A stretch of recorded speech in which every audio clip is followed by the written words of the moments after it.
Well, salutations, fellow idiots. Welcome back to yet another episode of that Full Moon Live, baby. I am joined today by a good friend, fellow, podcaster, longtime associate of Inside Movies Galore and Delusions of Grandeur, founding father of both of those channels, actually, David Strege. Thanks for coming, man. Yeah, man. You showed up late Anytime. for a whole fucking timeline here. Don't let it happen again. I'm just fucking with you, buddy. I was late myself. You did it first. Yeah, that is actually true. It's a legitimate fact right there. We both added time to this fucking thing. We did, but you know what? You can't rush perfection. You know what I'm saying? No, we are going to go ahead and christen this episode right now with some really crappy Barbarossa rum because I'm out of Kraken. I don't know if you have a beverage there, but cheers to you, Dave. Pretty excited for this one. Robot Wars is a whole lot of fun. It's no Robo Said I Jocks. had a little bit of Yeah, you got a little hooch there. I believe you're still sipping on that Carlo Rossi, eh? Yeah, I can only drink 2 cups of it at once. So it's really dry. Right. Yeah, it's kind of like dinner wine, you know what I mean? Oh shit, we got Cody Tudor up in the house. What's up, buddy? Was hoping you'd pop in. Pretty sure we'll see old Michael McNally pop in here at any moment too. He's usually a regular on these streams. Today, obviously, we are going to be talking about the 1993 sci-fi action classic Robot Wars. Both of us have somewhat of a history with this film, I'm sure. Not as much history as I have with the film it's clearly trying to emulate, which is Robot Jocks. But that's a story for another time when I eventually get a copy of that doesn't cost an arm and a fucking leg. But, seeing as you are our guest, David, go ahead and, tell us what your history with Robot Wars is. When were you first acquainted with this, and what was your initial impression of it, and has any of that changed with a revisit here for this? Well, this is my second time watching it. So the first time I watched it was when I picked up the double feature that it is on with Crash and Burn.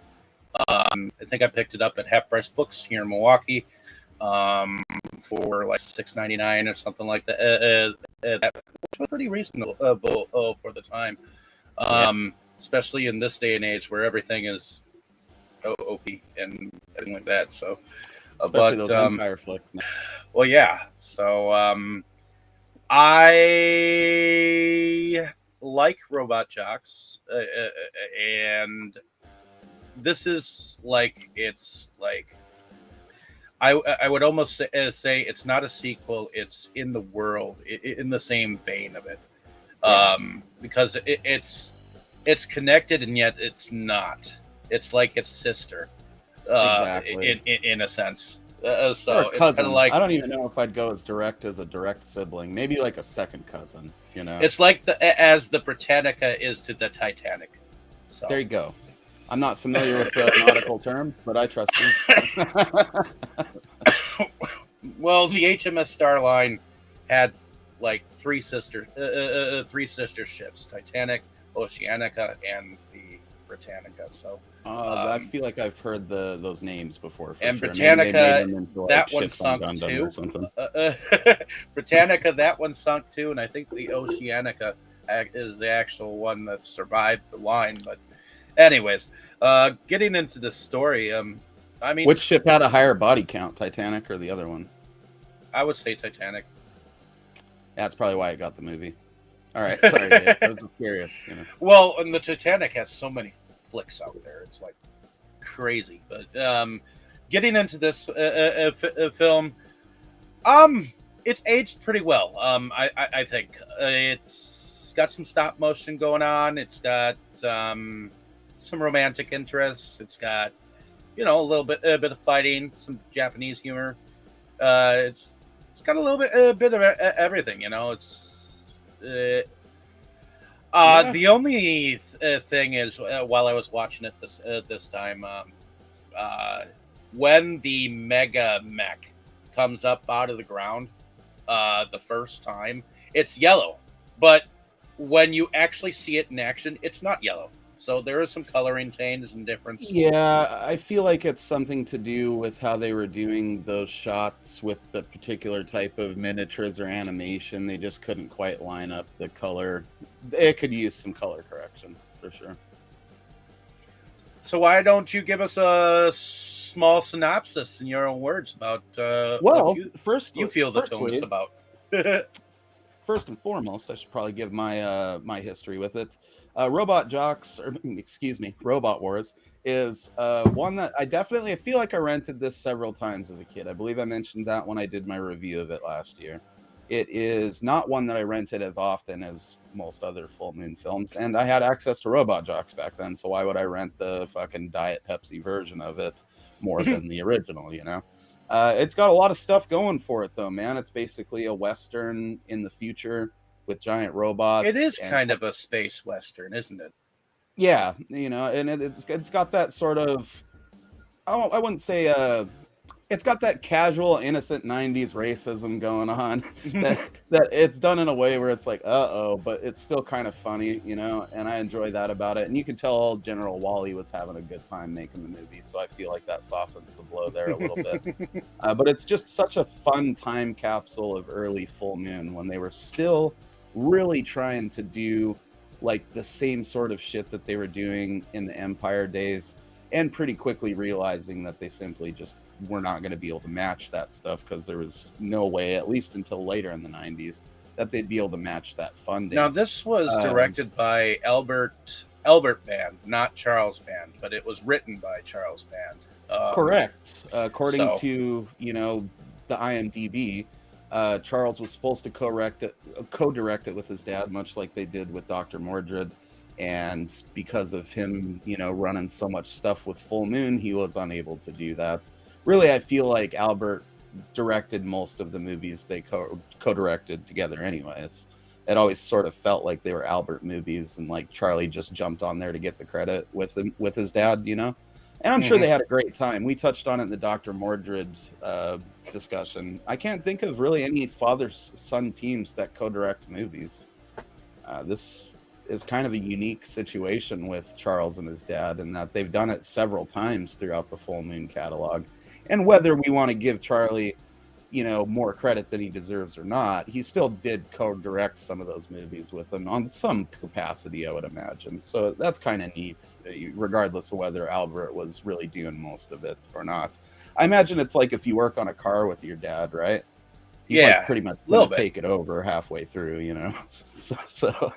I know I'm Ron assuming Bonk, that went on with them as well. I know Ron Bonk with Sub Rosa Cinema. His son has starred in a couple of his movies, not necessarily directing, but his son is actually getting into directing a little bit more. True, yeah. And same thing with Fred Olen Ray. He used to put his kid in movies, and then his kid went on to direct a bunch of those like Sharktopus versus Whale Wolf type. Oh yeah, his son actually, I believe. His son directed a clown movie called Circus Kane. That sounds familiar. In the independent industry. So father-son teams in movie making are certainly not without precedent, but Charlie and Albert are the only ones I can think of that like straight up directed the movies together. Yeah. You know? And that's, if there's any others out there, feel free to let us know, because I find the whole idea of it pretty fascinating and kind of heartwarming. So there's that. But yeah, you know, I used to check this out, the video store, sometimes and watch it for some more robot action, and it certainly doesn't disappoint. And I've grown quite fond of it over the last year, especially ever since like revisiting it. It's just a good time. You know, it's straight to the point. It's like 70 minutes long, so it doesn't dilly-dally or anything like that. You got Barbara Crampton up in there, which is always a good, you know, point in any movie's favor. Sadly, she doesn't she's get quite naked, young but, in here. You know, she might be the most fully clothed, actually, that I've ever seen Barbara right in a film. So yeah, that's an interesting thing as well. So I guess we'll give you the tail of the tape here real quick, as we've already kind of touched on it. We got obviously Albert Band directing this bitch. We've got, you know, it was written by Jackson Barr. It has based on a story by Charles Band. It was produced by Albert Band. It stars Don Michael Paul, Barbara Crampton, James Staley, Lisa Rena. We also got Danny Kimikona from, you know, Karate Kid 2 and other films in there as General Wally. We got Yuji Okamoto as Chao Sing, also starring in Karate Kid 2. and more recently Cobra Kai. That guy's having a hell of a comeback with that Netflix series. We got Peter Haskell in there as the slimy Chief Rooney, and we've got various other people. We've got Burt Burns as a random technician, Steve Easton as Captain Bowles, Sam Scarber as Lieutenant Pritchard, and various extras. I think Lisa Rinna especially is a standout on the cast just because she's so fucking hot. You guys should remember her from TV's Days of Our Lives, among other things. Dances with the Stars for some of you old fogies that watch that crap. And yeah, I mean, it's solid cast of characters, real tight runtime. It helps this movie just kind of truck right along into the robot fight, which is what you all came here for anyways, if we're being real. It's not really a movie that needs a bunch of exposition or anything like that. We'll jump into the plot here momentarily. We're going to address the elephant in the room, and that's obviously that this was trying to be a pseudo sequel to Robot Jox.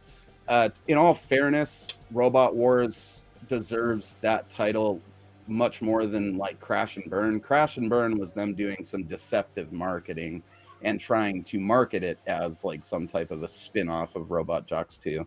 I think in certain territories it was actually sold as Robot Jox 2. But this one doesn't try. I mean, Robot Wars isn't trying. They're not implying it's Robot Jox 2. It's just Robot Jox adjacent. As you touched on. It was certainly marketed to kind of go along with that film, especially since Stuart Gordon was behind that, and he was part of the whole Full Moon Entertainment. And he was still doing Full Moon stuff at this time, so it was like it made sense to tie it to that one, and it makes sense thematically, right? Like with Crash and Burn, it's easy to be kind of frustrated when you watch that movie at first because it's like, what the fuck? They sell this giant robot to you the whole time, and it's in the movie for maybe 4 minutes. 7 if you count the handful of scenes where they're standing next to it while it's broken down. But this really delivers on the giant robot action, so I respect the connection to Robot Jox more than I do with Crash and Burn, I guess is what I'm trying to say. That's about it, though. I mean, it's, there's nothing too egregious there. It was released on April 28th of 1993, so we actually just missed the anniversary of this. We're coming up on, what would it be, like the 30 or 40 year anniversary of it? My math is horrible right now. They're about 93 to 2003, 2003 to 13. And I know that he's remastered the film. Yeah. He's remastered the film on Blu-ray, so you can definitely catch it on a remaster. True. And you can get it remastered on DVD if that's your bag. That's the way that I own it. And it's a pretty solid remaster, I have to say. I've compared a couple of the remastered DVDs to the remastered Blu-rays of Full Moon, and there is a difference in picture quality for sure, but not super drastic, It's not like making the leap from 4K to, 8K or some shit like that. It's more akin to like if you've ever seen those Criterion DVDs and then compared it to the Blu-ray. Yeah, it's crisper and you got a richer color quality on the Blu-ray, but you're not doing too bad for yourself if you've just got the remastered DVD. So something of note when it comes to those and Full Moon. They do a pretty good job on there. I guess since we touched on that, we'll rattle off the special features. There's not a lot of them. You got the Wizard of Wars, Remembering David Allen, which is a solid featurette. I believe they talk about a bunch about the Primevals, which is supposedly being completed as we speak. You got the vintage 1997 Full Moon promo and the original Video Zone. So much like the movie itself, the remastered DVD is pretty much straight to the point, just gives you all the kick-ass shit that you need without wasting too much time. So I don't know, I guess, Dave, we didn't really, did we get a proper first impression from you, though, of what you I guess not. overall? Honestly, I think this is a solid film for what it is. I mean, the characters are likable, and there are some dislikable characters, but you're going to have that. But I'm not saying that they're bad. They were very well acted. I think we had a level of acting skill on this film that we don't get in later Band movies.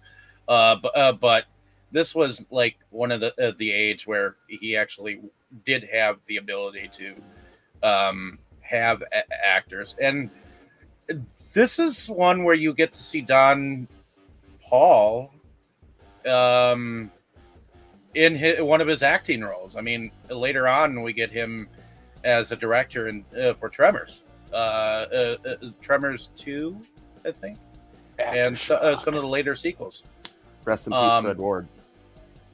Yeah, I died the other day. That sucks. That's a weird coincidence, dude. Yeah,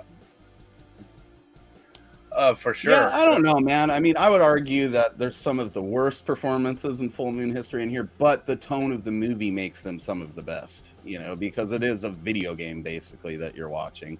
It's essentially like a Mech Warrior movie or something like that. And that sort of Western quality that Albert Band lends to the movie really works with, especially, what's his ass? Don Michael Paul. Yeah, like you said. That dude, his performance in this is so fucking like Nintendo power. I just love every moment of it, you know. He feels like a cutscene from like a badass action game back in the day. And I'm pretty sure that's exactly what Albert was going for. He wanted him to be kind of like a, I don't know, like a rough and tumble cowboy type character, and he pulls it off. Basic. Oh, go ahead. Sorry. I was gonna say that I do like the way that the mechanoids look. Oh fuck yeah! For its time period, with the stop motion and everything, it looks pretty good for the early '90s. I think they green screened a couple of moments with the passengers in the what should I say? Oh yeah, the tour robot. Yeah, I'm sure there was some green screen or blue screen. I think it would have been back in these days involved in some of that. But yeah, man, the robot design is fucking top notch. I mean, I guess since we're talking about it, we'll go ahead and throw some stills up on the screen. So those of you that maybe haven't seen it in a while will have the benefit of some visuals here. But I would go on record right now as saying that Robot Wars and Robot Jocks probably have better robot design than shit like Pacific Rim. I find these a lot more believable as actual robots somebody would climb into and pilot than I do, I guess, some of those more high-tech ones you see in shit like Pacific Rim. I don't know. Yeah, I like something to Pacific feel like Rim an actual machine. Pacific Rim definitely took straight from these movies. Oh yeah, dude! On modern releases, I think of Robot Jocks, it says before Pacific Rim there was Robot Jocks, and it's they've got to give them they've got to give it up to that. That really is like they're the original giant robot movies, as far as I know. I don't think that there really has been other ones other than these, you know. There has of recent. I believe like, Mark Polonia movies. Yeah, Mark Polonia. Nothing against you, Mark, but actually that robot one was one of his better ones that came in that box set. I liked it quite a bit. Yeah. Is it clearly dudes in fucking suits made out of like shit that they got at Home Depot? Yeah, but I enjoy it a lot. I always feel like I come across like I'm ragging on Mark Polonia. I think he knows his movies. And then I believe there was another one called Real Steel, which was a mainstream film with Hugh Jackman, like doing a rock'em sock'em robot type thing. That sounds horrendous, but I'm sure I would love it. That's pretty much what we're getting at, though, right? Like, you've got, Robot Jocks and Robot Wars, and then you've got modern shit that's doing what Robot Jocks and Robot Wars did. Which they actually did have some rock'em sock'em robots in here. Kind of doing a little bit of a Star Wars thing with a little table thing going on. Dude, if that Scorpion robot was like a playable, I don't know if it's called a playable character, a playable figure on like a Rock'em Sock'em robot set, it would be such a fucking OP robot, because like it can just constantly hit the other one in the face with its tail, but you would have to like, I don't know, somehow punch down to get it in the face to sock it or whatever, or to rock it or whatever you call it. You get what I'm saying, right? Like, it's got that low center of gravity, so it would just, the person who's playing as the Scorpion would probably already win, which would definitely not work out in the same way that this did. Well, I guess the Scorpion does get him down pretty easily, so there's some accuracy to that. I don't know, man. I think that, with Robot Jocks, from what I remember too, there was multiple robots in there. It wasn't just two. So definitely the scale of this one is brought back a little bit, which makes some sense. Full Moon was still getting on their feet in the early 90s, and the Puppet Master craze hadn't quite kicked off. I don't think Paramount was exactly showering them with money yet. So this does have a low budget feel to it, but I think the movie feels big in spite of that.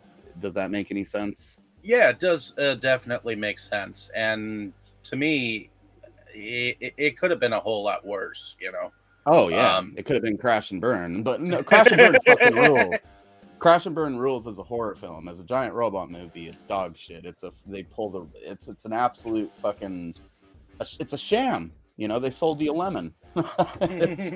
You think you're getting giant robot terrorizing the desert or something, and it kind of gets up and walks around for a minute and ends up stepping on a dude, and it's pretty cool, but come on, Charlie. Yeah, I don't know, man. It's a good time. I think that the plot, as thin as it is, actually has a surprising amount of complexity to it. We basically have a world that has been ravaged by some chemical warfare, right? And most of the places that are even still habitable are like barren deserts, pretty much. All the world governments have been kind of condensed into, I think it's like the Western Bloc or whatever. And the Eastern. In the Eastern Bloc, which of course the Eastern Bloc is just fucking Asian, guys. Man, when Wally shows up and they start playing those pan flutes on the floor, it's like, oh no, they totally did the da da da da dun dun dun dun when he comes on the screen. If he didn't look like he was having so much fun, I might be secondhand offended by it. But he is having a whole hell of a lot of fun. Him and that other dude from Karate Kid too. So basically, the gist of the story is, we got old, what the hell's his name? Peter Haskell, Chief Rooney, is kind of running this tour business where they take people out to this place called, what is it, Crystal Castle? I think that's a NES game, actually. It's Crystal Cascade, it's supposed to be like a rich yuppie person sort of resort type trip where, they take you on a ride in a giant robot and you get to visit this old ghost town from the 1990s. That supposedly existed in this pristine condition since, this whole chemical warfare thing went down. It turns out, though, that this dude is actually, trying to entertain these Eastern Bloc guys in an effort to broker an arms deal with them where he can make mini mechs, or mini megs, I think they call them, which are a scaled down version of this giant robot that they have, this giant Scorpion, which is one of the only mega megs or whatever I think they call them left in the world. They used to be a common part of warfare, but after this whole chemical war spilled out, apparently they went about disassembling and destroying all of them, save for one, or at least as far as we know. Yeah, they call this toxic thing the Great Toxic Gas Scare of 1993. Well, dude, and weirdly enough, you just watched Boy and His Dog the other day, and the tagline of that movie is, did you enjoy that, by the way? I didn't really get to touch in on that with you. I did. For what it was. Yeah, it's not mind-blowing like space opera sci-fi, but it's cool like slow burn, a wasteland sci-fi, Yeah. Tagline of that movie, though, is the future you'll probably live to see. And I found that weird that you had just watched that before us doing this discussion, because this timeline in this movie is something we probably will live to see, dude. It takes place in 2041. The treaty that they signed that required them, if I remember correctly, to dismantle all the Mega Meg robots happened in 2021, so last year. So that I found that pretty fucking interesting. But essentially, he's trying to schmooze up to these Eastern Bloc Asian fellas in an effort to get them to buy these mini mechs off of him. But what it turns out is really going on is these guys actually have a plot to steal the Mega Mech, and it pretty much goes off without a hitch because, what's his ass, Rooney, is not a bright dude. He reminds me a lot of the mayor in Jaws. Did you get those vibes from him, kind of? A little bit, Yeah, definitely. They care more about profit and making sure that we have tourists. yeah, he's all about like, let's keep the gears of this tourist shit moving. That's pretty evident in the beginning of the film when there's that Let's whole ignore scene all where, the problems. yeah, So we have a couple of tourists a little scared. It doesn't matter. In the long run, people will still come.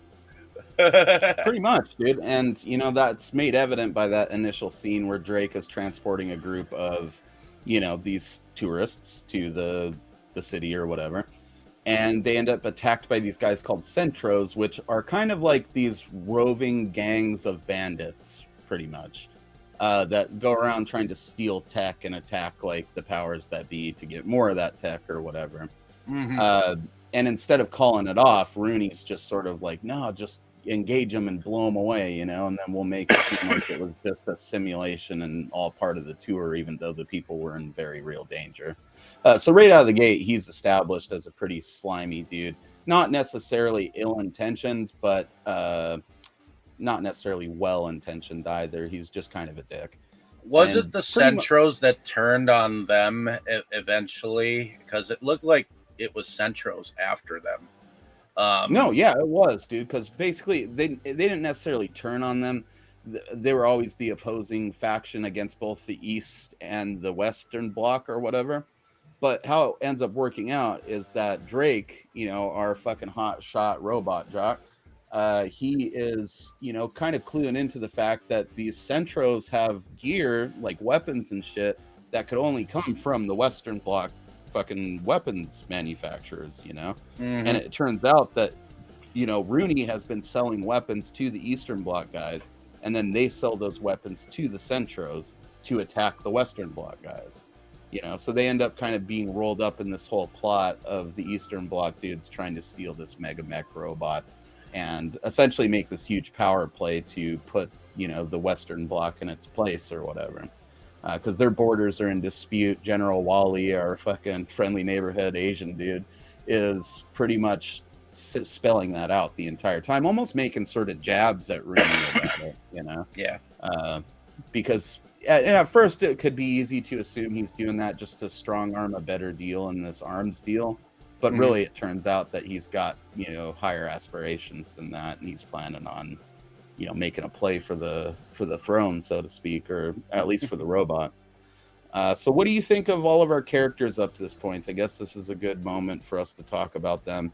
Weirdly enough, in my Rooney is initial, just a dick. I think I remember him from Total Recall, or something like that. I feel like he's in a bunch of stuff, Peter dude. I Haskin, definitely yeah. recognize the guy from shit. I'll go ahead and talk, and I'll grab some stuff from his filmography here. Yeah, Peter Haskin, he's just a royal douche. He is the kind of guy that you don't really want to work for, and yet, if it's the only place to work, you kind of have to put up with his ass. Oh, dude, his ancestor. He played Sullivan in Child's Play 2 and 3, which, if I remember right, is the CEO of the good guy company that decides to make more of the dolls even though the murders happened.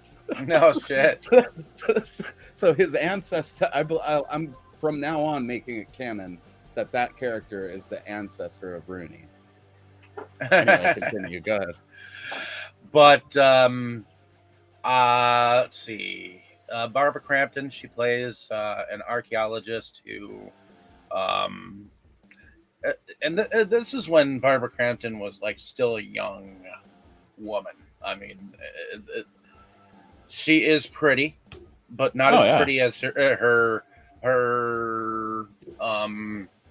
news reporter friend. I actually find that her news reporter a friend who comes and visits, like on that second tour, is Lisa Rena, much more hotter than Barbara Crampton at this point. Dude, she's an absolute fucking smoke show, that Lisa Rena. we don't get to see Barbara Crampton's tits in this movie, but we get to enjoy Lisa Rinna. So it kind of balances out. Everyone is really super fully clothed in this. Yeah, It you is kind of probably... don't notice whether she has any or not in this movie. But We get a brief scene where Barbara is standing in a towel, like explaining the whole behind the scenes thing, which we'll get to with the ghost town in a minute. But we do get that scene of her in a towel, like post shower, which I guess is, it's a small bone that they threw us, I suppose. And nobody out there better give a shit for this. We grew up seeing Barbara Crampton naked, and I'll be damned if I'm not like expecting it half the time I see her in a movie. And most of the time you're kind of disappointed, but the times that we did get to see it were pretty dope, dude. Let's just be real. But she's a highlight of the movie for sure, Barbara Crampton, and she has some fun chemistry with that Lisa Rinna chick. I feel like they had to have at least been friends behind the scenes, if not, like, in their career prior to this film. Oh yeah, I think so. There was definitely some chemistry between them. What do you think about old Captain Marion Drake? That's another sign of the 90s there, where a lot of those tough guy characters, I feel like for a bit, would have slightly feminine names as a way to be like, Marion, and it's funny for like a minute. Yeah, it is.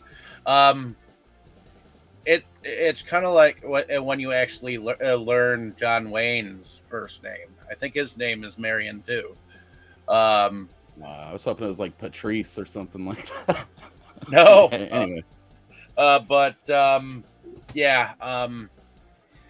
I don't know. I guess to me, I think he's like the Diet Coke version of like, say, Big Trouble in Little China. Yes, dude. Yes. he is if you took, like, he's like the great value version of if you mixed like John McClane from Die Hard, Clint Eastwood, and Kurt Russell from Big Trouble in Little China into one character, and that's essentially what you're getting here with old Marion Drake. His partner, I did like the history that we get with like his grandfather, and there's a little bit of like where he said his grandfather in his like school days would like create robots, and when they find out that the mecha robot is like in his like underneath his grandfather's old school, he's like stoked like a tyke who just found out. Oh yeah. He's talking about how when they were ordered to dismantle him, to like his grandfather and his friends tried to hide pieces of the robot, and he always thought that they just got caught and weren't able to hide it, but it turns out that was like a brilliant part of his grandpa's fucking cover story. So the thing actually is hidden out there, which we're about to dive into for sure. Just to clarify though, because I'm very curious about the movies that old Marion Drake directed. He did do Cyborg with fucking Van Damme. That's a solid movie right there, if there ever was one. He also directed, he was an additional writer on that, but he wrote Harley Davidson and the Marlboro Man.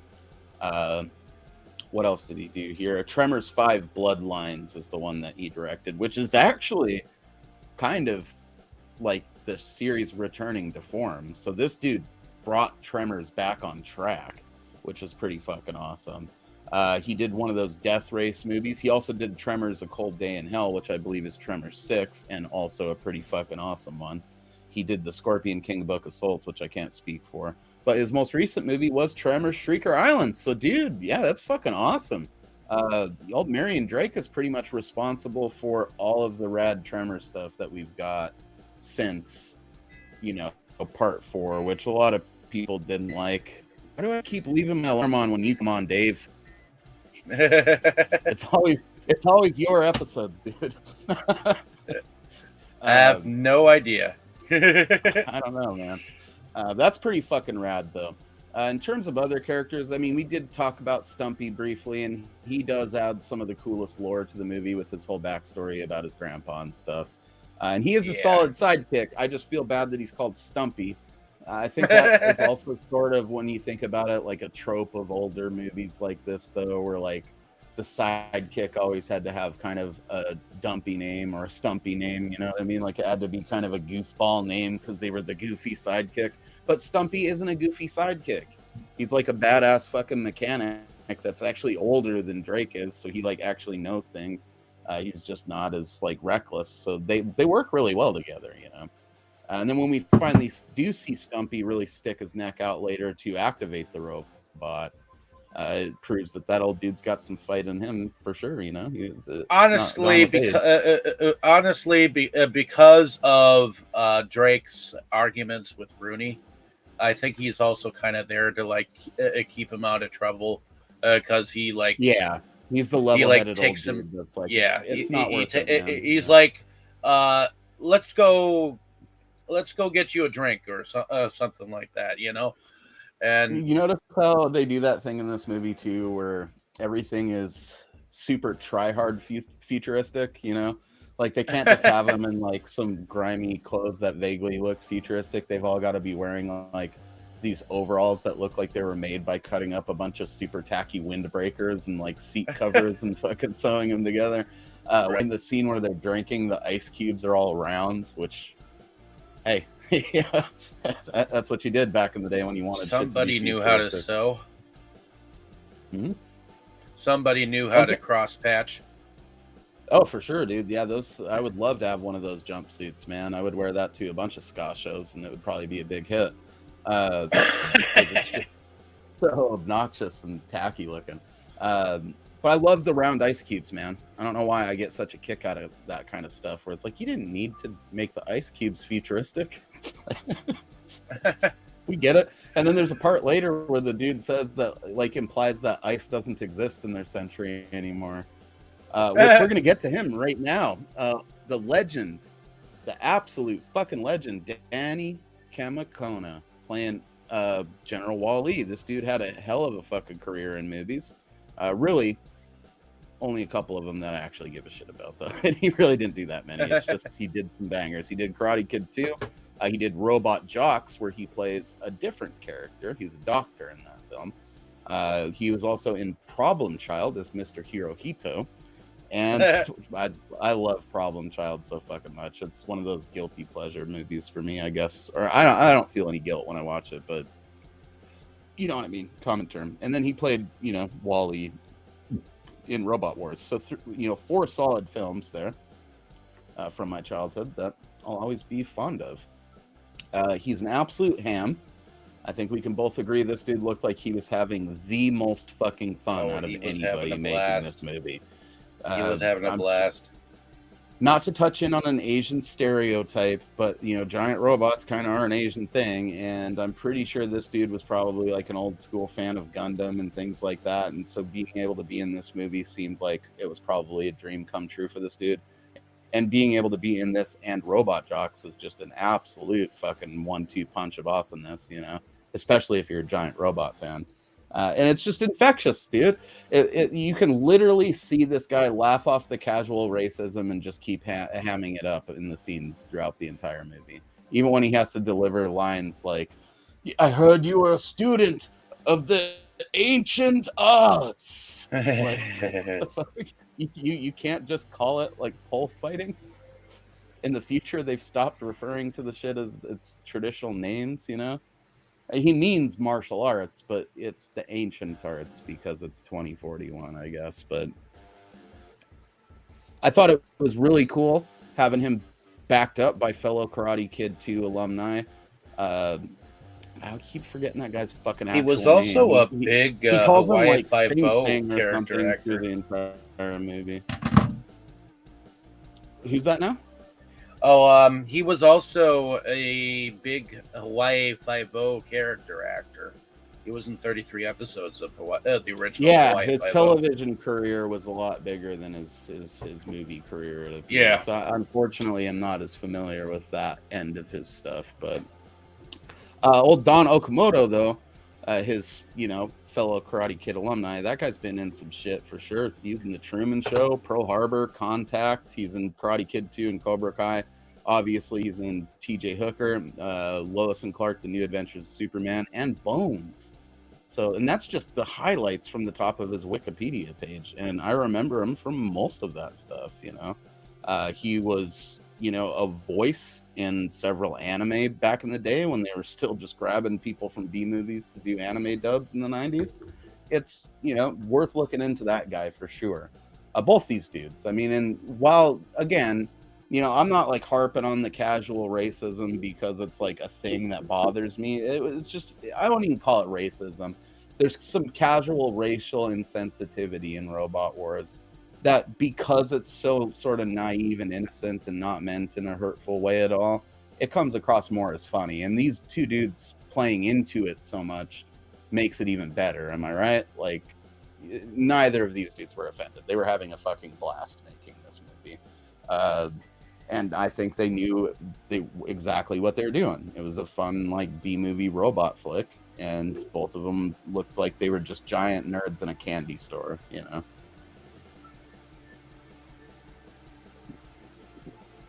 Oh yeah. You didn't get that? Oh Sorry, yeah. quiet. I get a kick out of what is his name? Chow Wing or Chow Ping? I think it's Chow Sing. He calls him Chow Sing Sing. Sing for half the movie, which is, again, there's just so many things in this you couldn't do in a movie nowadays.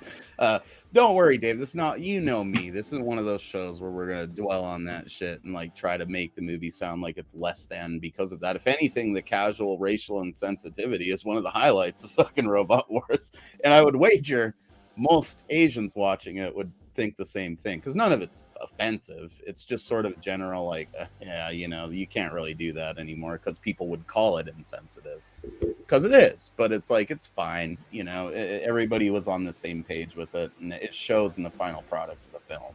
So, Oh yeah. you know, if you want to, I would say that anybody that wants to label this as offensive should probably talk to, you know, Don Okamoto and, you know, General Wale before they try to make that assumption, or watch the movie. The dudes are having a fucking blast. One of the best scenes of the movie is that stick fighting scene, because it's just so fucking hilarious, dude. You know, he comes in there and he just whips the shit out of his assistant, and old Haskell, old fucking Rooney, is trying to pick up the stick for him because he's so that's one of my favorite touches of the entire movie. Like, he whips that dude's ass and his pole falls down, and Rooney's like leaning over and like fumbling to pick it up because he's so in ass kisser mode that he's trying to like be their assistant. And then, you know, Drake shows up and pretty much calls the dude out in so many words, if I remember right. He's kind of done it before, but this dude obviously has picked up that this guy's like challenging him, so he challenges him to a stick fight. And even though he's not like in any pads or anything, Drake just fucks him up. Yeah, Drake gets called out.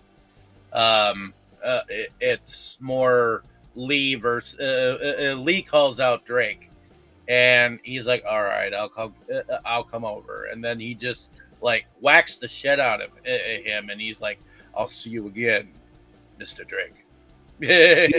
I love the way that fucking old Kimikono delivers all of his lines like he's a fucking pro wrestler in this movie, dude. Do you notice that shit? Like, he just has that sweet video game villain vibe to him. And then later on, he says, "I told you I'd see you again, Mr. Drake." Yeah, it's good stuff. So I guess that kind of really does it for our main characters. You know, there's some other people that are in there that have some credits that are kind of incidental. You know, they just happen to be people that did stuff later, but they don't play a big role in the movie, really. So if you're interested in all that, go ahead and dive into it yourself after you watch the film, or watch it again, or, you know, after this podcast, whatever suits you. But pretty much, you know, the gist of Barbara Crampton's character, as Dave alluded to, is that she is in this because she's an archaeologist that has came, you know, to study this ghost town. She has her suspicions about it being a legit ghost town, and it turns out that she's 100% correct. She discovers like this sort of radar dampening particles that they've put a layer of over something that's underneath the city, and there's no way this city could be from the 90s, because it clearly has this layer of like radar dampener stuff underneath it, which wasn't even invented till 20 years later. So they were clearly trying to hide something underneath this city, or somebody was trying to hide it. We later figure out that it was Stumpy's grandpa and his mechanic friends hiding this giant robot. But she's investigating that and just happens to be looking into it as this whole, scheme with the Eastern Bloc guys, old Wally and Ping Ping or whatever the fuck, hatching this plan to steal the robot kicks off. So she ends up stranded out there in the city as their sort of Centros reinforcements are coming into town. So she ends up having to fucking get in a firefight with a couple of those dudes, which is pretty awesome. I didn't expect Barbara Crampton to be strapped, but she was packing a piece. So that's basically her involvement in this. They end up realizing that she's missing. Drake comes to her rescue. They discover the robot, and that leads them to this confrontation with Wally, who has, over the course of this, basically Rooney sends him out on a tour with their secondary, robot pilot, because Drake doesn't fucking jive with Rooney's whole plan to just keep this going, even though there's clearly some type of scheme going on. So he sends him out with this secondary pilot. Wally hijacks the shit, kills the pilot, and now is in control of this mega mech robot.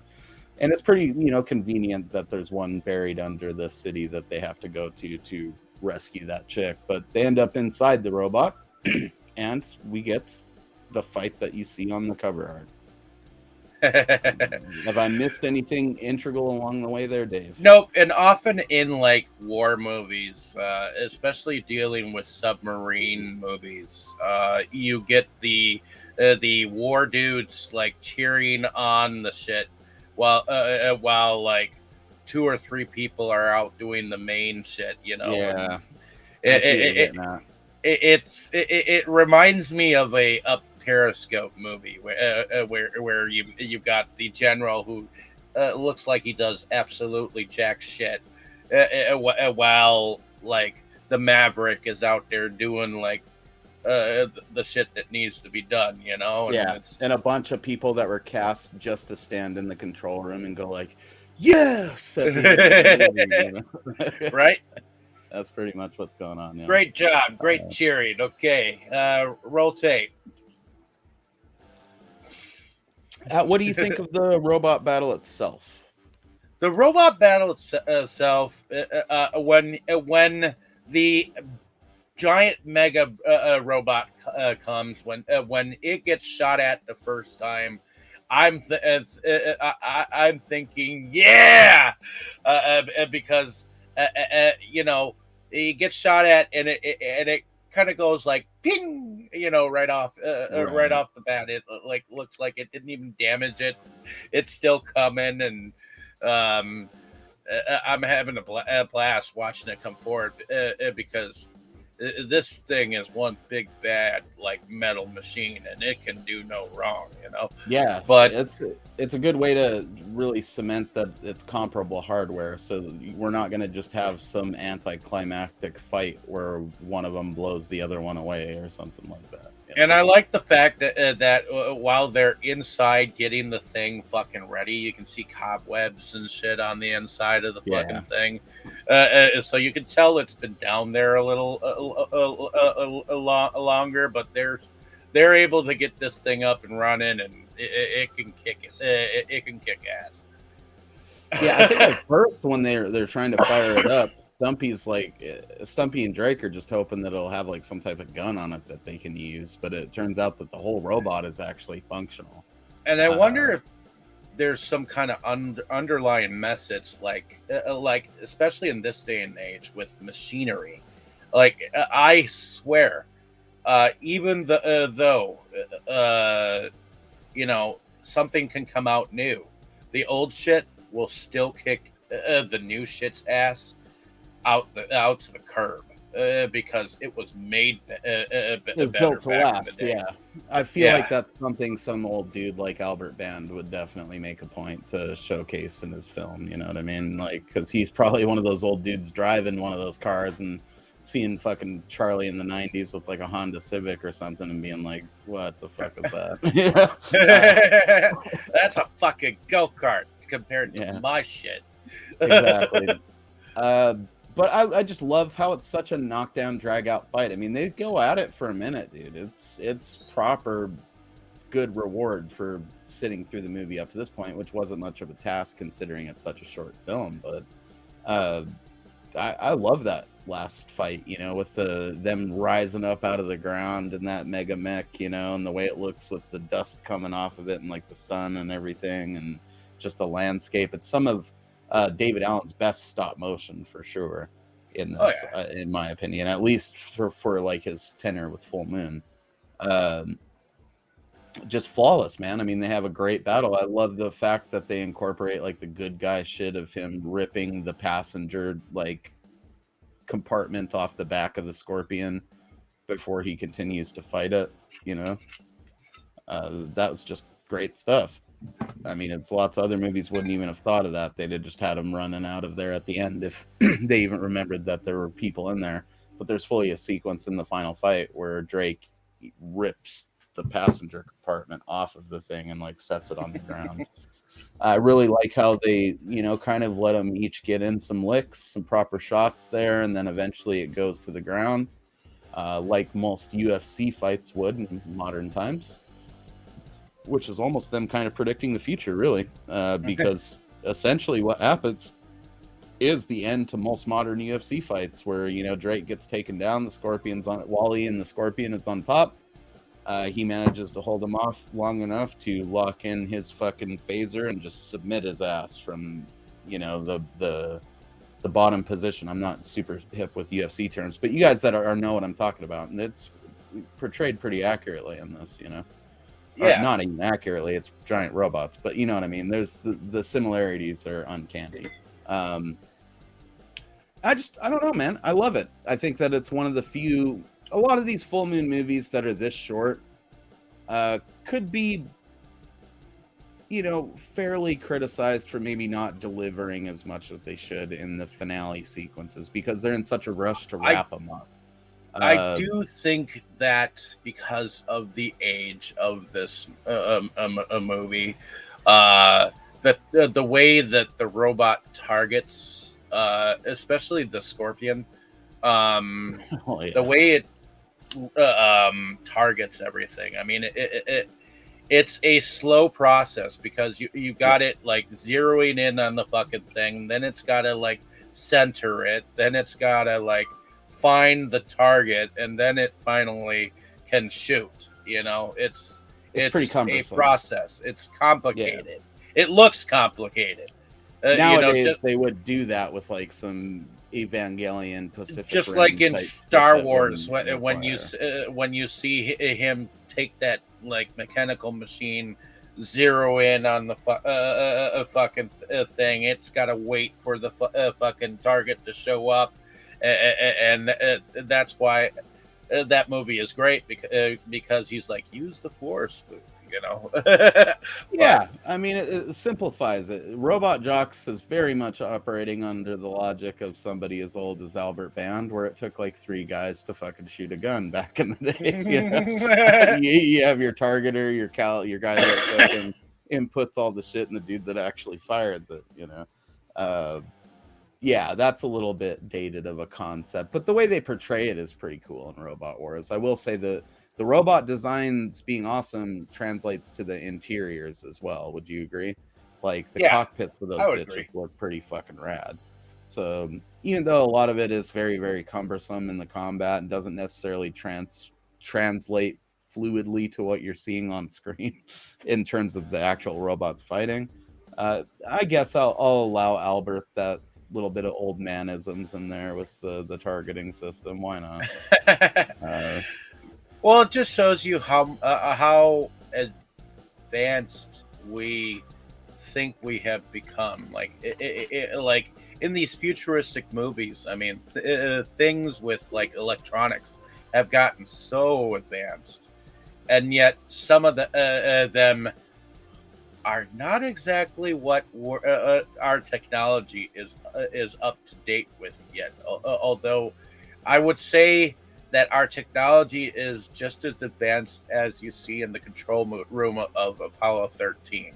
When you see them like uh, at their machines and stuff like that. So I think we're probably well beyond that now, but like even at the time, yeah, it's when you look at something like that and you think of how accurate that is, and then you look at Robot Jocks, it's like, damn, Albert was really like, in the still stuck in the kind of I used to go to the movies for a nickel type fucking age of being an old man, right? Like, no, it doesn't take 3 different calculations to fire a weapon on a suspension of disbelief, Albert. We don't need him to be in there performing 3 different tasks to do one.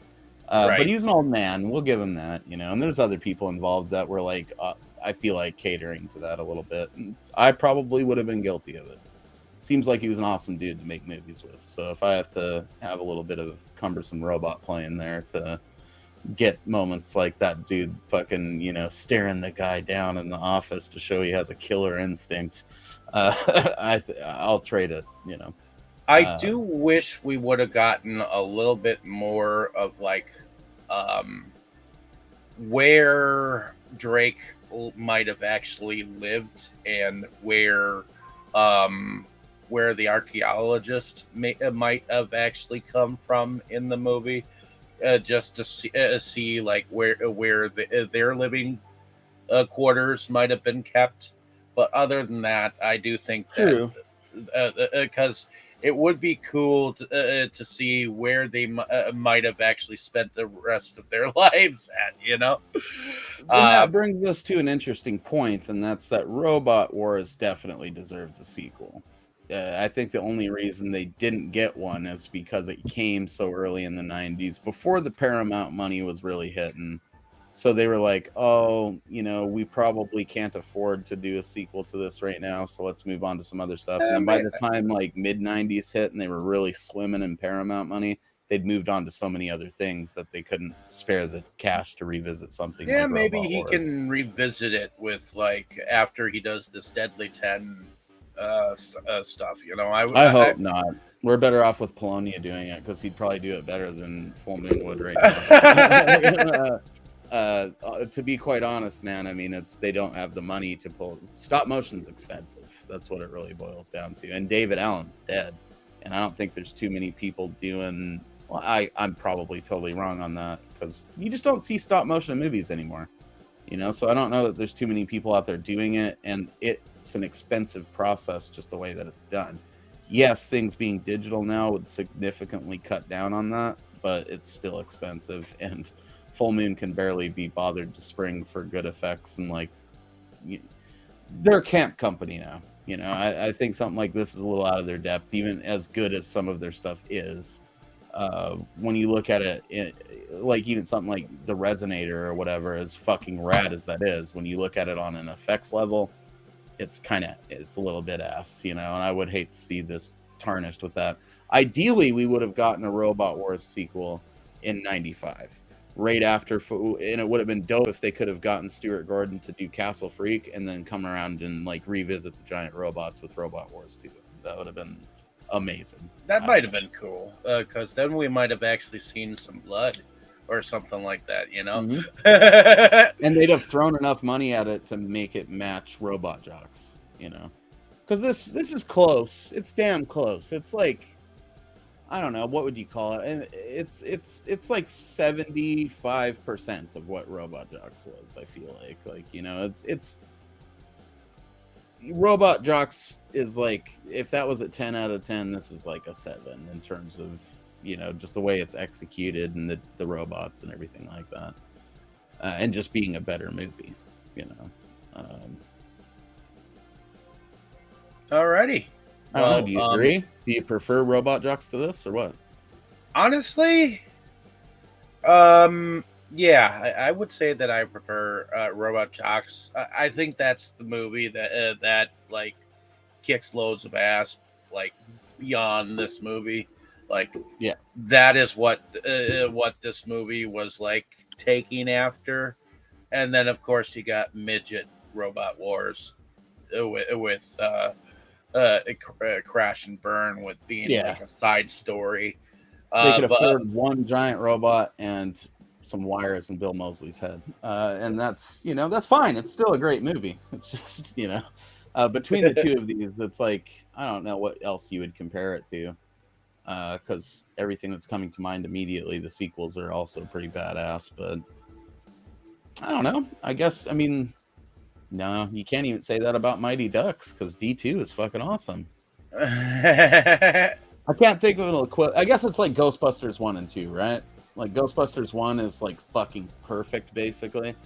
And Ghostbusters 2 is still super rad, but it's just like, it's like 8/10 or 7/10 of what Ghostbusters was. You know what I mean? Yeah. You feel that's a fair assumption or fair equivalence, A fair equivalent. Yeah. I mean, I always feel bad saying that too because I fucking love Ghostbusters too, but it's like the first one is choice, it's hard to top, Yeah. Karate Kid 1 and 2 would be a great example, actually. Although Afterlife wasn't bad. Afterlife wasn't wasn't bad. I loved it. Perfect nostalgia sequel. If you're gonna do a nostalgia sequel, that's how you do it, But more importantly, with Robot Wars, I think we've touched a lot on the special effects because it really is a special effects movie. Essentially, you're looking at a bunch of special effects and sets that they've built. So I guess that's a good thing to segue into is what do you think of the production design or whatever on this bitch? Like the different sets and environments that they're in, because everything is pretty much standing sets other than the only special effects that I before we get into this production is the firing of the weapons. Those were the special on how you effects. define special effects. Visual yes. effects. We'll call it. We'll generalize by saying visual effects instead. Then. Yeah, it's a visual effects movie. So, and the robots are the main feature there, which we've touched on. But what do you think of that? The laser effects, or like any of the other production? I think the laser effects were pretty damn good for its time period. Definitely believable. It's not like if say you were to hear the weapon go ping ping, Well, we can't have that. That was a dude's name in this motherfucker. No, I think it was the same thing, but still. Yeah, production. I thought the production was pretty good for what they showed. I mean, you get that desert like feel, and you get the areas where they think the war room is, or you actually get kind of a little sci-fi bar scene, like a Babylon 5 type setup. A little bit. And then you get like their living or their temporary quarters. I guess we would call them. And those are pretty cool too. And they have like little like props and things in there that lent to it a somewhat futuristic vibe. My favorite part is where they try to recreate like the Star Wars robot chest, but it's like mixed with Rock'em Sock'em robots. Yeah. Drake and Stumpy are at the bar and they're like charging these little wind-up robots at each other and trying to push each other out of this laser grid. I used to have one of those robots as a kid. Those are actual toys. Mine shot like smoke out of its mouth. You never had one of those? I had one of those. I was always so fascinated by like how the fuck is it shooting this smoke? I'm sure it's not actual smoke. It's probably some type of mist or vapor, but you never pondered that and was like, what the fuck's going on in there? Is there a fire inside of this thing? Like when you're like a 6-year-old kid, you don't have the concept that it's probably some chemical reaction. Right. Because it eventually runs out. My dude eventually got to where you could wind him up, but he wouldn't spit out the smoke anymore. I guess this is one of the best quotes. What are you going to do with that rusty old tin can? Take out the garbage, scumbag. That's a good one, but the best one is peekaboo, now I kill you. It's so fucking stupid and vaguely racist, and I love everything about the way that they do it. It's just so dumb. It's in the trailer. They thought it was clever enough to include in the trailer. And I would disagree, but it probably didn't need that. That should have been a nugget of camp left for you to discover watching the movie yourself. But I don't know. I guess like the worst thing about the whole production of it really is those windbreaker jumpsuits. As hilarious as I find them, they do kind of take you out of it a little bit because Drake isn't dressed like that. But for some reason, all the tourists have to dress in these like weird windbreaker jumpsuits. We'll throw the thing up on there again real quick so you guys can get a visual of it. They're just super gross looking, and for some reason everybody has to wear them. And if you notice in that top right photo of Barbara Crampton there, they've got this big transparent pocket on the front where you have to keep all your travel papers and shit. When you think about that and the parallels in the timeline with this, with recent happenings in our own world, that's a little bit scary, not to get all fucking tinfoil hat or anything, but we are living in a world where you got to show some papers sometimes. And I hate to think that one day just to be able to travel around, you'd have to dress like that. I mean, look at that shit, you're a dude. citizen of the United States. Prove it. And just look at how fucking dumb they look. Like, you know, Drake and Stumpy are wearing regular clothes. Like, that's how you dress someone futuristic, but like without being dumb about it, is you just make them wear regular clothes that look aged, you know. Those we could probably put together both those dudes' kits at like a local Goodwill and it would look just as good, but the amount of effort and time they put in to make those stupid fucking jumpsuits could have been put into like making an entire other robot for the movie.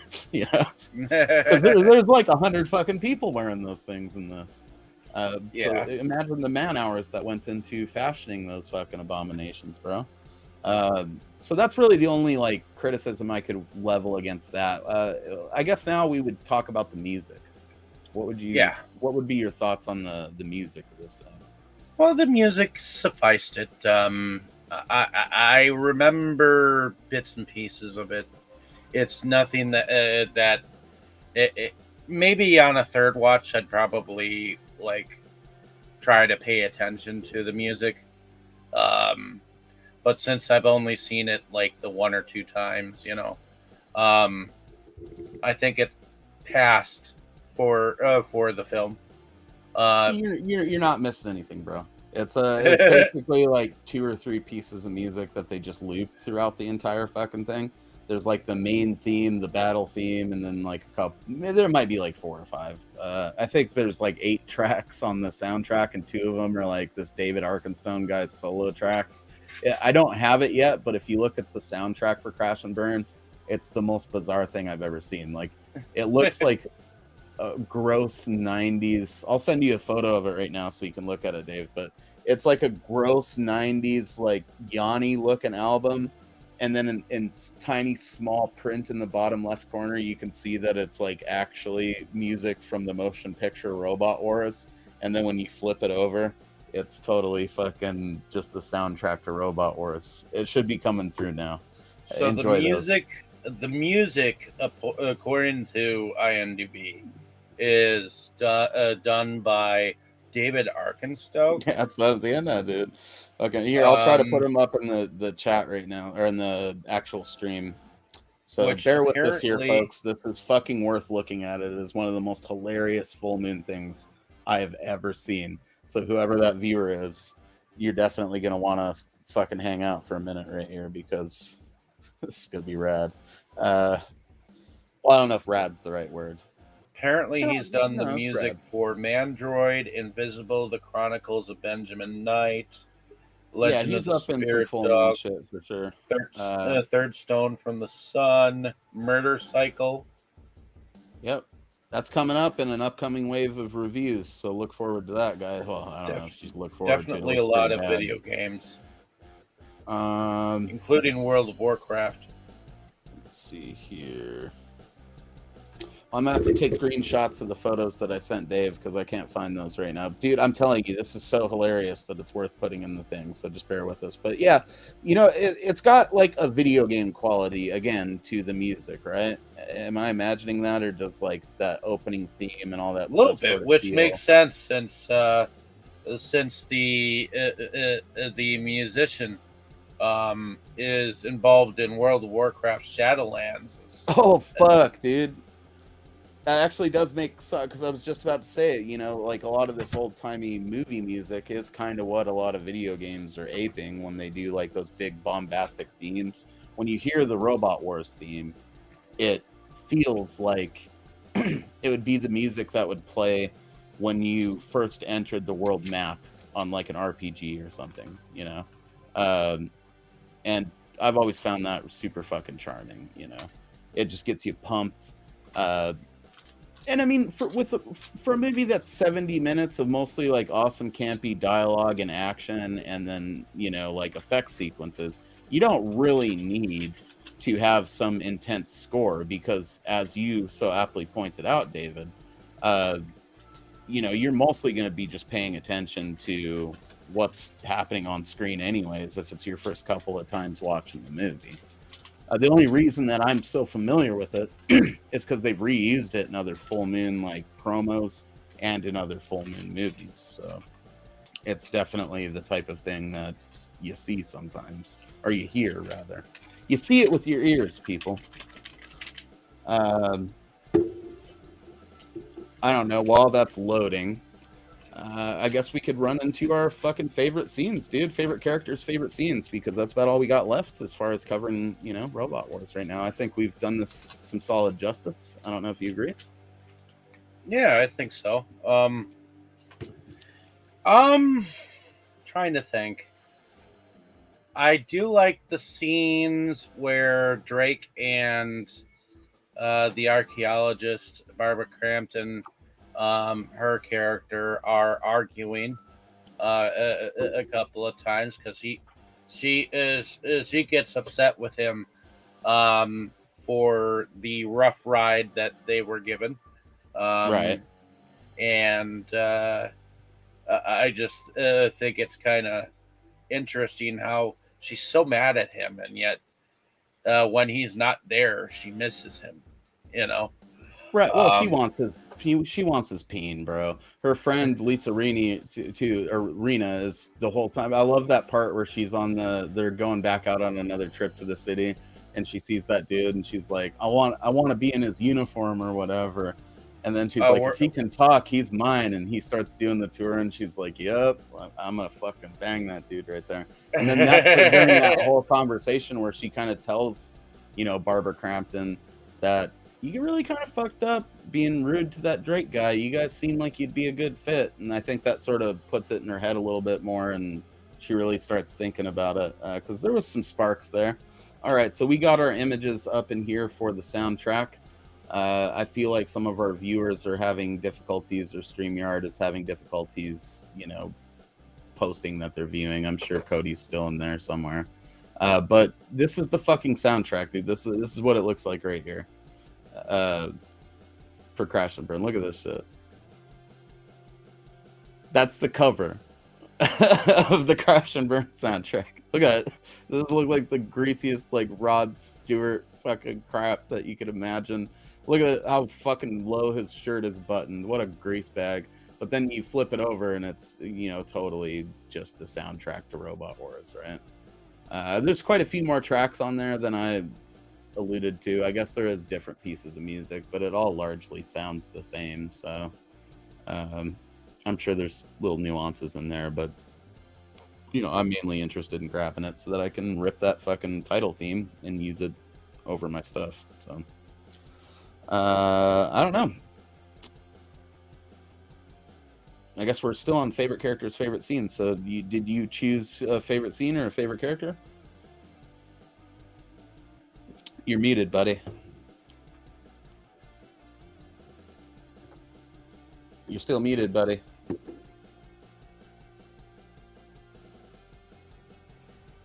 There we go. Yeah, I guess Drake would actually be my favorite character. He's just the right kind of asshole for this movie, and he's got some humor going along with him.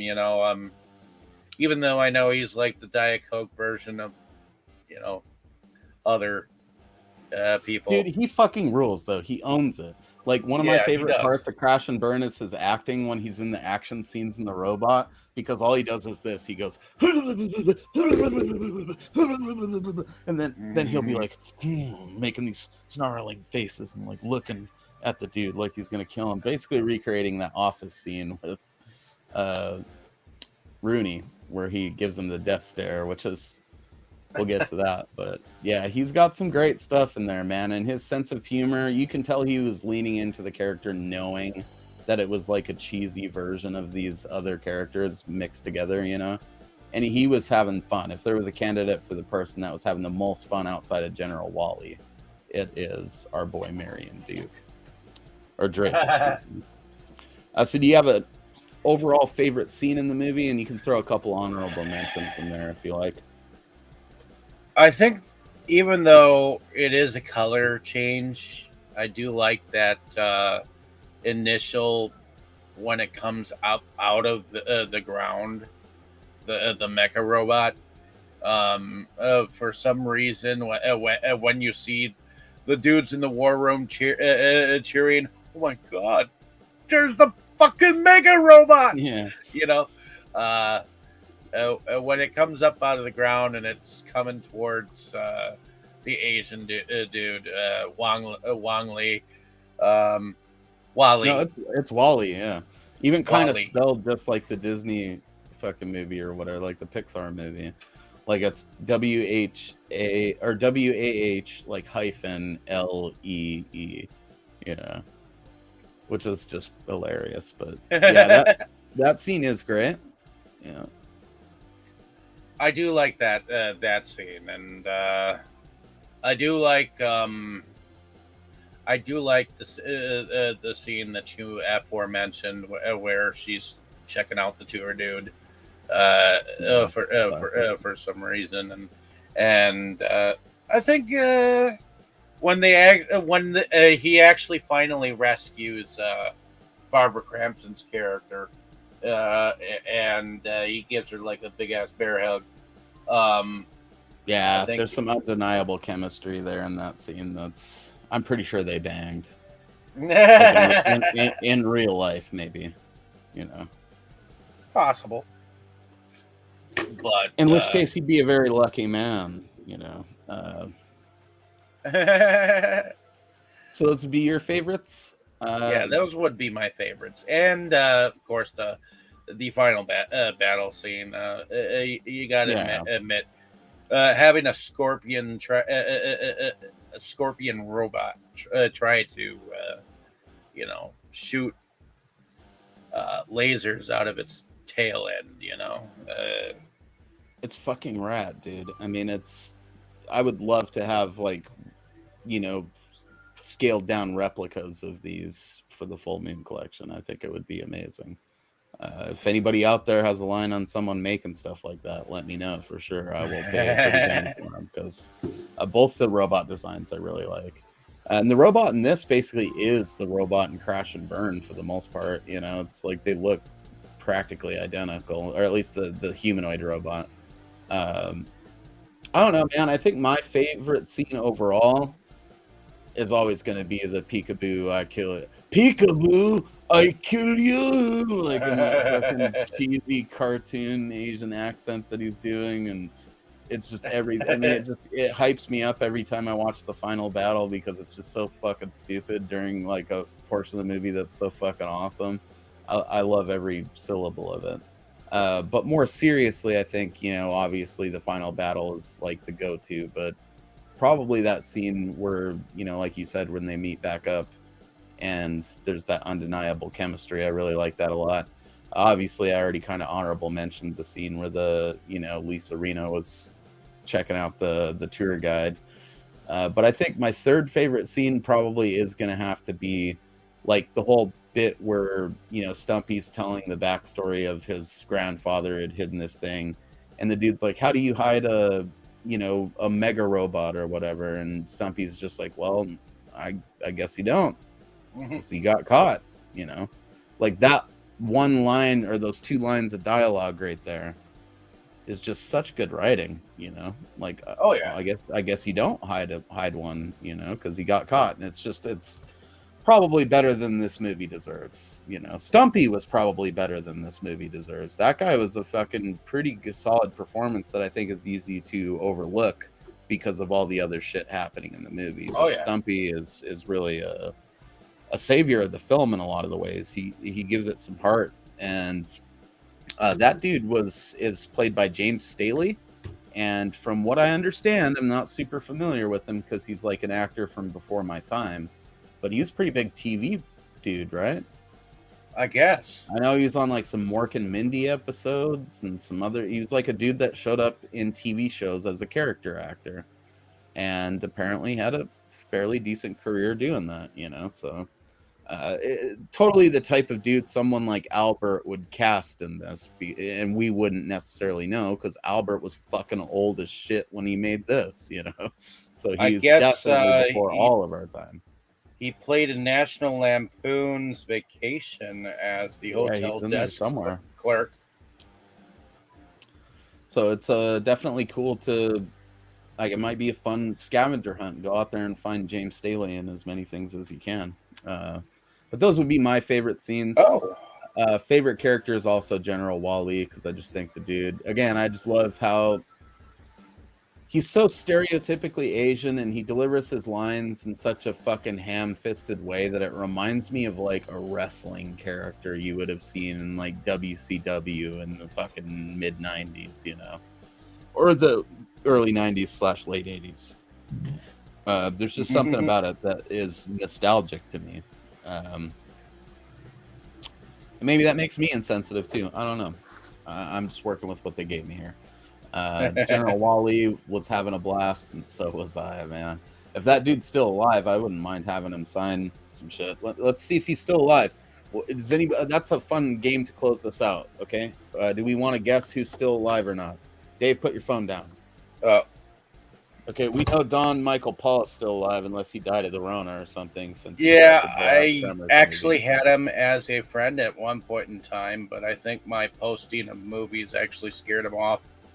Fucking, you're gonna have to fucking come on, Marion. What's wrong with you? Suck it up. Suck it up, you little bitch. I think James Staley is dead for sure as well. But let's talk about Lisa Rinna, alive or dead. I don't know. I haven't even looked at it like in that capacity, so I'm gonna say dead. You're cheating, motherfucker. He's looking at some type of a screen. Look me dead in the eyes, Dave. I'm gonna say she is still alive. Yeah, she's still alive. What do you say about Danny Kamakona? Alive or dead? He's dead. Do you think he's dead? I think he's dead. Yeah, he's dead. What do you say about Yuji Okamoto? Again, anything can happen these days between the last He's season still of Cobra alive. Kai and now. He is still alive. Okay, so Peter Haskell, Chief Rooney. This is the $1 million question. I'm going to say he's dead. But Yeah, he also he's looks dead. like one of those old crotchety white dudes that could still be alive somehow. Yeah, he died. I think he's dead. Yeah, he's dead. Sam Scarber as Lieutenant, whatever the fuck his name was. Alive or dead? I'm saying dead. I'm gonna say alive. He's alive, dude. And apparently he fucking played. Holy shit, dude. Okay, and this sucks to have to say this, but obviously this was the black dude that was like Rooney's assistant in the fucking war room. This guy was a professional football player. He's a fullback, dude, in the National Football League. He played for the Dallas Cowboys. He played for the Los Angeles Rams. He played for the Edmonton Eskimos. Holy shit. He played for the Detroit Wheels, the San Diego Chargers, and the Oakland Raiders. That's a hell of a fucking spread, man. Damn. Hell of a spread. But he was also a referee in The Karate Kid. He was in Over the Top as Bosco. He was a dock guard in Racer. He was also in that movie Shocker. That's fucking pretty awesome. Hey, he's got quite a dude, this guy's a fucking legend. He was in Silent Legend. Venom. I mean, see, okay, so the casual racial insensitivity of Robot Wars making this black gentleman Rooney's sidekick in the war room has exposed us to not only a sports legend, but a guy that's got a surprising amount of fucking horror film and like genre film roles for being like a pro football player. He might be a candidate for the pro football player that's had the most horror roles. Because usually when they have those guys in these movies, they're just in there to be like a big dude in a costume. This dude isn't even in a fucking costume. He's wearing like a lame pantsuit like everybody else, Yeah. He was in one episode of The Twilight Zone. Surprisingly 80s. progressive for a movie that plays a pan flute as soon as the Asian guy shows up on screen. Yeah. What about Burke Burns? Well, I already know that he's alive, so I messed that one up. Okay, Yeah. Steve Easton, Captain Bowles. This is our final one. Alive or dead, folks? Dead. I'm going to say dead. Yeah, a dude with that name, I mean, I don't know. I imagine he gave up on life years ago when he realized there was so much brand confusion with the sports brand. They make a good hockey stick. He is alive. Okay. There we go. So a vast majority of the cast of this film is still alive, and I feel like that doesn't happen as often as it should with a lot of these older genre movies that a lot of us watch. So cheers to the cast of Robot Wars for like not being dead. That's pretty cool. I think that about does it, Dave. Yeah. I don't know. I'm going to relieve myself real quick if you want to give these guys an outro, and then I have one final question, actually a couple for you before we head on out of here. So, tell them what's what, Dave. You got anything coming up? You got anything going on? What you got going on your various channels? Well, I am David Strege. I am one of the founding fathers of Inside Movies Galore, where we go on about different films from time to time. And I also interview directors from time and actors and anything dealing with film from time to time. So check us out.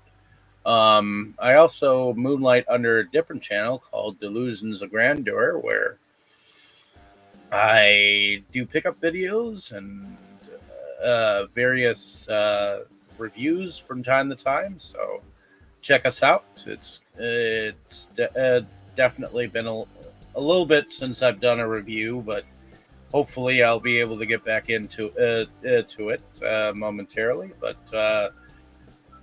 this next week, actually tomorrow, I'll be talking about on Delusions of Grandeur, the film Sadako versus Kayako, which normally we would have done it today, but instead we decided to talk about Robot Wars. So we did. Thank you for letting me do that. And that's all thanks to Philippe. Evidently he had something going on with his family, so I said fuck it, let's go on and do our first discussion on the full moon entertainment films that you threw out there for us to Dude, I think it went fucking great. I don't know what you guys viewing. It's probably just some Russian sex bot watching at this point. Who cares? I'm sure she likes it. The point is, I think that we did good, Dave. This was a fun discussion. I think it's weird that like our whole crossover with Delusions of Grandeur here happened because both you and Boris had like scheduling things week back to back, which normally doesn't happen with you guys. Right. I think this was kind of meant to be, is what I'm saying. And I've had a great time, man. I've got some stuff coming up with you guys. I was supposed to be there for the Braveheart discussion last week, but some stuff came up and just didn't work out. But we're definitely going to be getting in on more of those. I think our next one is... Oh, what the fuck is it? Tuesday's movie. You probably already talked about it. That would be See No Evil, Hear No Evil. That's the one, yeah. I already dug my VHS tape of it out, so that's how I've got to watch it. Or I'm choosing to watch it, rather. I'm sure these guys have a tasteful link ready for me, but I'm going to go old school with it. I've got a triple pack somewhere. I might dig that out, or I think I might have that as well. Doesn't it have the toy on it or something like that? Yeah, it's got the toy and one other The toy is a fucking huge tour de force of casual fucking 80s racism. If you want to see, and Richard Pryor, I don't think was having fun, but I think he was on so much crack at the time that he didn't give a shit. So it's a little sadder than Robot Wars, but still kind of funny if you're into like. I don't ever laugh at racism, like actual racism, but actually, like sort of stuff that's a sign of its time like that. I laugh because I imagine how if I was like black or Asian watching something like that and being like, these motherfuckers right here, like I would probably think it was funny too. And I know a lot of people of those, ethnicities that do find the shit funny. Bobby Lee's a great example. Yeah, Jackie Gleason and I believe Richard Pryor are in that one. So. Isn't Jackie Gleason like referenced in this movie too? Yeah, he is. Yeah, dude. He fucking's talking when he's talking with Stumpy about it. The best comedian or whatever of the time or some shit. Yeah, exactly. That's such weird. This is like some eerie fucking fateful stuff that's happening with these movie discussions. Right? That's strange. They're like lining up like some like blood moon, like lunar eclipse fucking thing. Yeah, I feel like something awesome is gonna happen. Shit, I forget where I was even going with that, man. But yeah, we did this justice. We got the Crash and Burn we're gonna try to do next. My buddy Ryan from Canada is going to be joining us for that one, and I believe he just got his work schedule this weekend, so we should have a concrete date for that, put down here in the future, and we're going to coordinate that with Dave so that he can jump on there with us. This is our 4th episode inside of a week and a half of Full Moon Live. I should have done this a long fucking time ago, Some people on the short list that I'd really like to have on for these is obviously Ryan, but he's already going to be coming up here in the very near future. I would really like to see our guy Cody Tudor up in there. Me and you got to get together on one of these, bro. I think that would be fucking amazing. We got my guy Jason Gervais from Corpse Flood Gaming up in Canada. He's going to be coming on for a Seed People discussion. And then he's already expressed interest in jumping on a lot of these when he's available and has enough notice as just an extra guest. So I think our little Full Moon family over here is going to grow considerably over the next month. But as it stands now, dude, I mean, I'm already happy with what we put out, and we've got at least another episode or two in the very near future here. So this is only going to continue to get better, and we're just going to keep working through that list. In terms of upcoming Full Moon reviews, I've got one pretty much edited for the Full Moon movie Crips. I've got another one that I'm going to be doing for Skullheads, which was a recommendation from you, Dave, that I ended up picking up for the collection.